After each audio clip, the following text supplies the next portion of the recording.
ഞാൻ സുബിൻ VR. പല ആളുകളും ഇൻകം ടാക്സ് റിട്ടേൺ ഫയൽ ചെയ്ത് കഴിഞ്ഞിട്ടുണ്ടായിരിക്കും. അപ്പോൾ ഇൻകം ടാക്സ് റിട്ടേൺ ഫയൽ ചെയ്ത് കഴിഞ്ഞാൽ ഇനി എന്താണ് സംഭവിക്കുക? റിട്ടേൺ ഫയൽ ചെയ്ത പല ആളുകൾക്കും your return has been processed an intimation order under section 143(1) has been sent to your mail ID എന്ന് പറഞ്ഞ് പല ആളുകൾക്കും മെസ്സേജ് കിട്ടിയിട്ടുണ്ടായിരിക്കാം, അല്ലെങ്കിൽ SMS ഒക്കെ വന്നിട്ടുണ്ടായിരിക്കാം.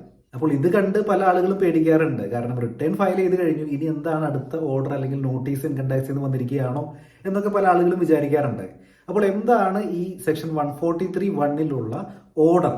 അതിനെക്കുറിച്ചാണ് നമ്മൾ ഇന്ന് ഡിസ്കസ് ചെയ്യുന്നത്. അപ്പോൾ ഇൻകം ടാക്സ് റിട്ടേൺ ഫയലിംഗിന് ശേഷമുള്ള ഓർഡർ, ഡിമാൻഡ്, റീഫണ്ട് അല്ലെങ്കിൽ നോട്ടീസസ്, ഇതിനെക്കുറിച്ച് നമ്മളൊരു സീരീസ് ഓഫ് വീഡിയോ ആണ് ചെയ്യുന്നത്. ആ സീരീസിലെ ഫസ്റ്റ് വീഡിയോ ആണിത്.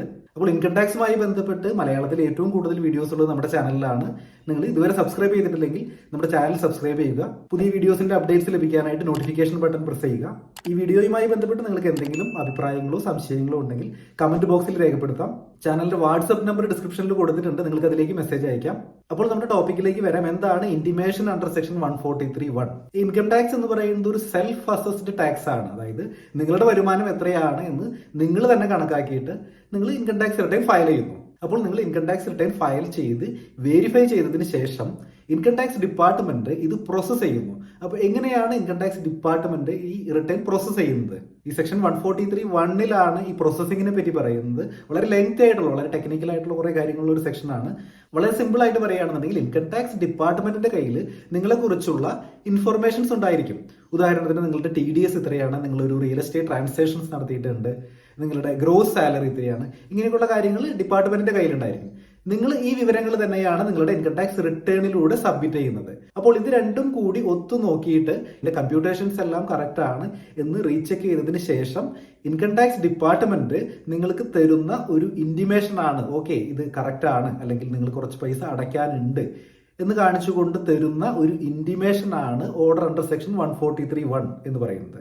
അപ്പോൾ ഇൻകം ടാക്സ് ഡിപ്പാർട്ട്മെന്റിന്റെ കയ്യിലുള്ള ഇൻഫർമേഷൻസ് കൂടി കണക്കിലെടുത്തുകൊണ്ട് നിങ്ങൾ ഫയൽ ചെയ്ത റിട്ടേണിനെ ഒന്ന് വിശകലനം ചെയ്ത് അവരുടെ കയ്യിലുള്ള ഇൻഫർമേഷൻ പ്രകാരം അതിന്റെ ആക്യുറസി റീചെക്ക് ചെയ്തുകൊണ്ട് ഒരു ഇന്റിമേഷൻ നിങ്ങൾക്ക് തരുന്നു. അതിനെയാണ് ഇന്റിമേഷൻ അണ്ടർ സെക്ഷൻ 143(1) എന്ന് പറയുന്നത്. ഇന്റിമേഷൻ സാധാരണ 3 തരത്തിലുണ്ടായിരിക്കാം. First one, no demand no refund. ഉദാഹരണത്തിന് നിങ്ങൾ 25,000 രൂപയാണ് നിങ്ങളുടെ ടാക്സ് ലയബിലിറ്റി വരുന്നത്. നിങ്ങൾ ആ ടാക്സ് ലയബിലിറ്റി അടച്ചിട്ടുണ്ട്. ഇൻകം ടാക്സ് ഡിപ്പാർട്ട്മെന്റിന്റെ കൈവശമുള്ള വിവരങ്ങളെല്ലാം കമ്പയർ ചെയ്തതിന് ശേഷം നിങ്ങൾ കൊടുത്തിരിക്കുന്ന റിട്ടേൺ ഓക്കെ ആണ്, പെർഫെക്റ്റ് ആണ്, ഇതിൽ വേറെ ഇഷ്യൂസുകളൊന്നുമില്ല. അപ്പോൾ നിങ്ങൾ ഫയൽ ചെയ്ത റിട്ടേൺ കറക്റ്റ് ആണ് എന്ന് കാണിച്ചുകൊണ്ട് ഒരു ഇന്റിമേഷൻ തരികയാണെന്ന് കരുതൂ. അതിനെയാണ് നോ ഡിമാൻഡ് അല്ലെങ്കിൽ നോ റീഫണ്ട് എന്ന് പറയുന്നത്. അതായത് നിങ്ങൾ 25,000 രൂപ നിങ്ങൾ ടാക്സ് അടച്ചിട്ടുണ്ട്, അത് കറക്റ്റ് ആണ്, നിങ്ങൾ ഇനി വേറെ ടാക്സ് അടയ്ക്കാനായിട്ടില്ല, നിങ്ങൾക്ക് ഇനി റീഫണ്ടും ഇല്ല. ഇതാണ് നോ റീഫണ്ട് അല്ലെങ്കിൽ നോ ഡിമാൻഡ് ഇന്റിമേഷൻ. ഇങ്ങനെ നോ ഡിമാൻഡ് അല്ലെങ്കിൽ നോ റീഫണ്ട് ഇന്റിമേഷൻ ആണ് നിങ്ങൾക്ക് ലഭിക്കുന്നതെങ്കിൽ നിങ്ങൾ ഫയൽ ചെയ്തതുമായി ബന്ധപ്പെട്ട ആ ഫിനാൻഷ്യൽ ഇയറിലെ ഇൻകം ടാക്സ് മാറ്റേഴ്സ് എല്ലാം കൺക്ലൂഡ് ചെയ്തിരിക്കുന്നു എന്ന് നമുക്ക് മനസ്സിലാക്കാം. ഇനി രണ്ടാമത്തെ category, you have A refund എന്ന് പറഞ്ഞ് നിങ്ങൾക്ക് ഇന്റിമേഷൻ വരാനായിട്ട് സാധ്യതയുണ്ട്. ഇവിടെ 2 പോസിബിലിറ്റി ഉണ്ട്. ഉദാഹരണത്തിന് നിങ്ങൾക്ക് 30,000 രൂപയാണ് നിങ്ങൾ റീഫണ്ട് ചോദിച്ചിരിക്കുന്നത്, നിങ്ങൾക്ക് 30,000 രൂപ തന്നെ റീഫണ്ട് ലഭിക്കുന്നു. അപ്പോൾ ആ ഇൻകം ടാക്സ് റിട്ടേൺ നിങ്ങൾ എങ്ങനെയാണോ ഫയൽ ചെയ്തിരിക്കുന്നത് അത് കറക്റ്റ് ആണ്, ഡിപ്പാർട്ട്മെന്റിന് അതിൽ വേറെ ഒബ്ജക്ഷൻസ് ഒന്നുമില്ല, നിങ്ങൾക്ക് റീഫണ്ട് 30,000 രൂപ തന്നെ വിത്ത് ഇൻട്രസ്റ്റ് ഒരു പക്ഷേ ചിലപ്പോൾ നിങ്ങൾക്ക് റീഫണ്ട് ആയിട്ട് ലഭിച്ചേക്കാം. ഇനി അടുത്ത പോസിബിലിറ്റി എന്ന് പറയുന്നത് നിങ്ങൾക്ക് 30,000 രൂപ റീഫണ്ട് ഉണ്ടായിരുന്നു, ഒരു പക്ഷേ നിങ്ങൾ ചിലപ്പോൾ ഫോം നമ്പർ 10 ഫയൽ ചെയ്തിട്ടുണ്ടായിരിക്കില്ല, അല്ലെങ്കിൽ മറ്റ് 26(i)സിലെയോ മറ്റ് സാങ്കേതിക പ്രശ്നങ്ങൾ കൊണ്ടോ നിങ്ങൾ മറ്റു വരുമാനങ്ങൾ കാണിക്കാൻ വിട്ടുപോയത് കൊണ്ടോ നിങ്ങളുടെ ടാക്സ് ലയബിലിറ്റി കൂടുതലായിട്ട് വന്നിട്ടുണ്ടായിരിക്കാം. ആ ഒരു സാഹചര്യത്തിൽ നിങ്ങൾക്ക് 30,000 രൂപയോളം റീഫണ്ട് ഇല്ല, പകരം ചിലപ്പോൾ നിങ്ങൾക്ക് 20,000 രൂപയാണ് റീഫണ്ട് ലഭിക്കുക. അപ്പോൾ അവിടെ ഒരു അഡ്ജസ്റ്റ്മെന്റ് നടന്നിട്ടുണ്ട് എന്ന് നിങ്ങൾ മനസ്സിലാക്കണം. ഇവിടെ ആ പ്രൊസീഡിംഗ്സ് ഓപ്പൺ ആണ്. നിങ്ങൾക്ക് വേണമെങ്കിൽ റിവൈസ് റിട്ടേൺ അല്ലെങ്കിൽ റെക്ടിഫിക്കേഷൻ റിക്വസ്റ്റ് കൊടുത്തുകൊണ്ട് അത് മുന്നോട്ട് പോകാം. അതിനെക്കുറിച്ച് നമ്മൾ മറ്റൊരു വീഡിയോയിൽ ഡീറ്റെയിൽ ആയിട്ട് പറയുന്നുണ്ട്. പ്രത്യേകിച്ചും ഫോം നമ്പർ 10 പല ആളുകളും ഇൻകം ടാക്സ് റിട്ടേൺ ഫയൽ ചെയ്യുന്നതിന് മുൻപ് ഫയൽ ചെയ്യാനായിട്ട് വിട്ടുപോയിട്ടുണ്ട്. പല ആളുകൾക്കും ഡിമാൻഡും വന്നിട്ടുണ്ട്.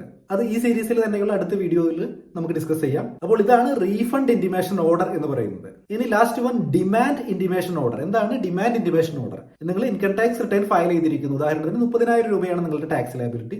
നിങ്ങൾ 30,000 രൂപ അടച്ചുകൊണ്ട് ഇൻകം ടാക്സ് റിട്ടേൺ ഫയൽ ചെയ്തിരിക്കുന്നു. പക്ഷേ ഇൻകം ടാക്സ് ഡിപ്പാർട്ട്മെന്റിന്റെ കണക്ക് പ്രകാരം നിങ്ങൾ 30,000 രൂപയിൽ അതിൽ കൂടുതൽ അടയ്ക്കാനായിട്ടുണ്ട്. അല്ലെങ്കിൽ ഫൈനോ ഇൻട്രസ്റ്റോ മറ്റെന്തെങ്കിലും ബാധ്യത കൂടി നിങ്ങൾ തീർക്കേണ്ടതായിട്ടുണ്ട്. അപ്പോൾ നിങ്ങൾ ഇനി കൂടുതൽ പൈസ അടയ്ക്കണം എന്ന് പറഞ്ഞു വരുന്ന ഒരു ഓർഡറാണ് യു ഹാവ് എ ഡിമാൻഡ്, അല്ലെങ്കിൽ ഒരു ഡിമാൻഡ് ഇന്റിമേഷൻ ഓർഡർ എന്ന് പറയുന്നത്. ഓൺലൈനായിട്ട് ഇൻകം ടാക്സ് റിട്ടേൺ ഫയൽ ചെയ്ത ആളുകൾ പലരും സെൽഫ് അസസ്മെന്റ് ടാക്സ് ലാബിലിറ്റി ഉള്ള ആളുകൾ ടാക്സ് അടച്ചതിന് ശേഷം ആ ചലാൻ ഡീറ്റെയിൽസ് അപ്ഡേറ്റ് ചെയ്യാനായിട്ട് വിട്ടുപോയിട്ടുണ്ട്. നിങ്ങൾ നിങ്ങളുടെ ബാങ്ക് അക്കൗണ്ടിലൂടെ ചലാൻ അടച്ചു അല്ലെങ്കിൽ ടാക്സ് പേയ്മെന്റ് നടത്തി എന്നതുകൊണ്ട് മാത്രം അപ്പോൾ തന്നെ അത് റിഫ്ലക്ട് ചെയ്യാനായിട്ടുള്ള സാധ്യതയില്ല. നിങ്ങളുടെ സെൽഫ് അസസ്മെന്റ് ടാക്സിൽ അത് ഓട്ടോ ജനറേറ്റഡ് ആയിട്ട് വരാനായിട്ട് ചുരുങ്ങിയത് ഒരാഴ്ചയിൽ കൂടുതൽ എടുക്കും. അപ്പോൾ നിങ്ങൾ ഇൻകം ടാക്സ് റിട്ടേൺ ഫയൽ ചെയ്ത് അന്ന് തന്നെ സെൽഫ് അസസ്മെന്റ് ടാക്സ് അടയ്ക്കുകയാണെന്നുണ്ടെങ്കിൽ ആ ചലാന്റെ ഡീറ്റെയിൽസ് നിങ്ങൾ മാനുവലായിട്ട് നിങ്ങൾ സെൽഫ് അസസ്മെന്റ് ടാക്സ് എന്നുള്ള ആ ടാബിൽ നിങ്ങൾ ഇൻപുട്ട് ചെയ്യേണ്ടതായിരുന്നു. അപ്പോൾ പലരും അത് വിട്ടുപോയിട്ടുണ്ട്. അപ്പോൾ അവർക്കെല്ലാം തീർച്ചയായിട്ടും യു ഹാവ് എ ഡിമാൻഡ് എന്നുള്ളൊരു ഓർഡർ വരാനായിട്ട് സാധ്യതയുണ്ട്. അപ്പോൾ എങ്ങനെയാണ് ആ കാര്യങ്ങളൊക്കെ സോൾവ് ചെയ്യുക എന്ന് നമുക്ക് അടുത്ത വീഡിയോയിൽ കാണാം. ഇൻകം ടാക്സ് ഡിപ്പാർട്ട്മെന്റ് നിങ്ങളുടെ റിട്ടേൺ പ്രോസസ് ചെയ്തതിന് ശേഷം നിങ്ങൾക്ക് അയക്കുന്ന ഒരു ഇന്റിമേഷനെയാണ് 143(1) എന്ന് പറയുന്നത്. അപ്പോൾ ഈ ഒരു SMS കണ്ട ആരും പരിഭ്രമിക്കേണ്ട കാര്യമൊന്നുമില്ല. വീഡിയോ യൂസ്ഫുൾ ആയി എന്ന് കരുതുന്നു. മറ്റൊരു വീഡിയോ ആയിട്ട് വീണ്ടും കാണാം. Thanks for watching.